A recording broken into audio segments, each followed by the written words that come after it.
It's a beautiful cold day today, 3 degrees when we got up. Let's see what kind of trouble we can get into. I think I'll go bother the animals. Howdy, cows. Heard any good jokes lately? Good morning, Brownie. You're a good pig. You like this in the back. Where are you guys going? No, run, run, run, run! No, not so much running anymore. You guys are getting bigger, aren't you? You guys aren't so scared of me anymore. My children are growing up. We can still play some games though, can't we? Trust me, my boot is no good to eat. All right, pigs, carry on. The chickens are busy chickening, but they won't be going outside today.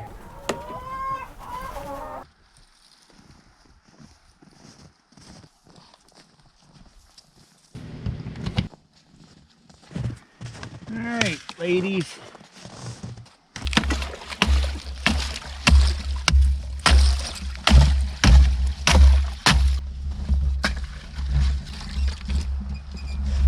A lot warmer out here in the sun, isn't it, ladies? Black cows and sunlight get along well. See that guy standing over there behind the gate? That's Titus the bull, and he's been standing there all morning because he knows that one of these ladies is in heat. He can smell it, and he is not happy. All right, Mr. Titus? You know something's up.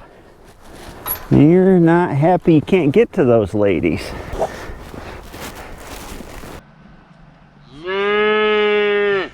Uh-oh. Oh, some more customers. Hey, little ones.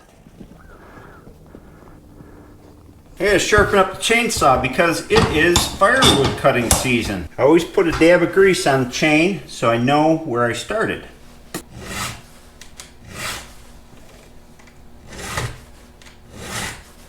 Yes, I know there are motorized tools that'll do this, but you know what? I like doing it by hand, and probably my second least favorite YouTube comment type starts with this. You need a fill in the blank.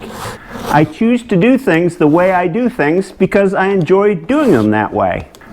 That's why I pull on wrenches instead of using the most fancy new impact wrench. And there's lots of things on the farm that could be done easier with automation, but we choose not to because we think it improves our quality of life.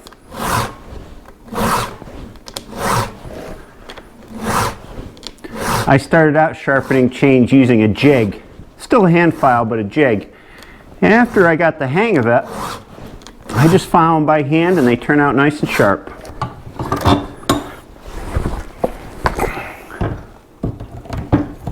I'm proud to be a lefty. I figure if the right side of the brain controls the left side of the body, then I must be in my right mind. Alrighty then. Hilarie and I are going up to drag down the wood splitter, literally. My dad built this wood splitter and it works awesome. It's got 2 flat tires. They are shot. It only goes down to the woodshed and then back up once a year, so I haven't bothered to replace them. It's on my to-do list.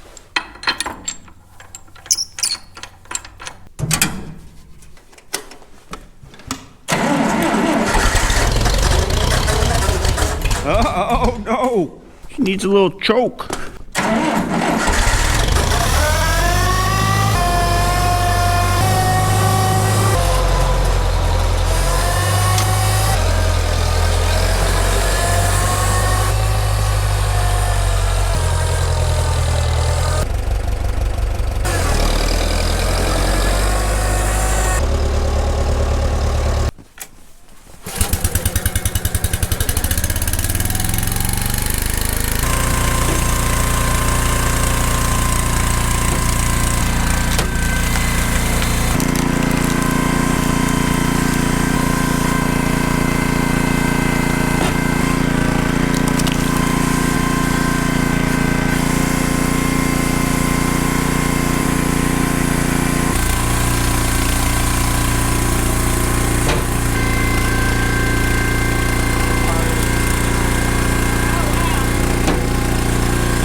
The ice is melting. They haven't gotten used to the tank heater yet, and I think they're afraid to drink out of it while it's floating in there. We cut 7 to 10 loads of firewood a year, which works out to 10 or 15 face cords. Depends on how cold the winter is, how much we burn. This load's atypical. Usually we cut it from our 10-acre woodlot in the hedgerows around our farm, and we cut it to the length that we're going to burn it. We bring it up here in the wagon, and before we unload it in the wagon, it goes through the splitter and then gets stacked like we're doing today. So it's a pretty efficient process. Then we bring firewood into the house as we need it on a daily basis. It takes Hilarie and I about a morning to cut, split, and stack a load of wood. We set up our wood shed with 2 sides, so it holds 2 years worth of wood. We're drawing off this side this year in 3 stacks on this shed length, which I think is 24 feet long, is a year's worth of firewood for us. So we're cutting wood for next year, winter 2021, 2022 now, and once we get 3 stacks in, we'll have enough for the winter next winter. Wood is all we use to heat our house. Primarily we burn maple and cherry, which there's a lot of in our woods. We burn box elder, which sprouts like weeds in the hedgerow. This is a load of black walnut, which we have a lot of around here too. My dad had a tree limb next door in his yard, so he gave us the wood to use for the firewood.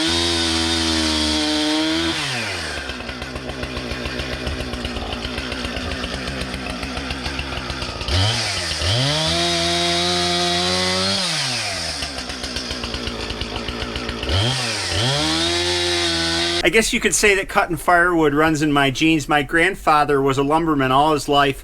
He started out working with big mobile steam engines in the woods that they would pull into the woods to cut up logs into board for a lumber company. And even when I was a kid, when he was older, he sold firewood, so I would help him with that. My dad burned firewood for years and years. We cut, split, and stacked all through my high school years, my childhood, and this is what we've been heating with for probably 15 years now.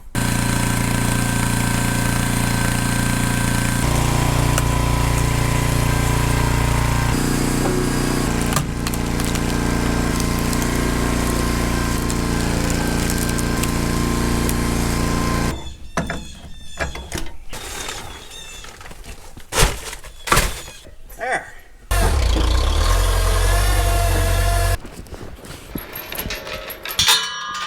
Hey Titus. Hey Coco. All right guys, I got a great joke for you. Ready cows? What do you call a cow that just gave birth? Anybody? Anybody? Decaffeinated, of course. No, it must be you didn't like my joke.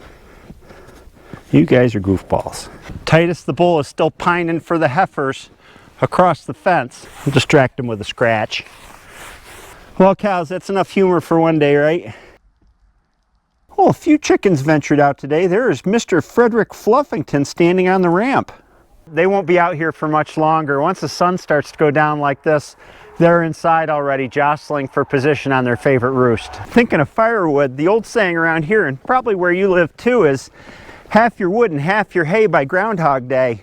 Meaning you're in good shape if half your supply's still there. And Groundhog Day is only a couple weeks away. I know we're good for firewood, but let's take a look at our hay supply. Those of you that have been watching the channel for a while know that this whole barn was filled with hay. The whole center section here, all along the wall, over to where the heifer pen is here. This is what we have left. Would I say it's half? No, it's less than half. I would say it's probably a third. I think we'll be okay though. It's going to be close. And given how dry last summer was, there isn't hay to be had around here. If you're going out looking for hay in March, you're not going to find any. That's why I'm trying to teach these ladies not to be so picky about what they eat. So far they're not listening very well. Are you ladies? This tank heater did a darn good job at melting the ice out of here. There we go. I don't use this heater very much, only when the ice really builds up like it was this morning.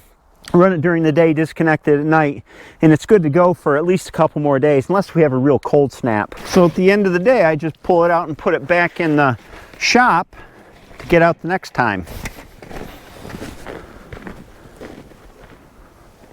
Howdy, pigs. Oh, you're not going to run away this time, huh? Oh, they just grow up so fast. Before I know it, they'll be at the butcher shop. You're still a bunch of little monsters though. You'll always be little monsters to me. But when I get up, they all run away. Well, afternoon chores are done. I'm heading inside for the evening. I hope you had a great day. I hope you enjoyed this video, and I'll see you next time.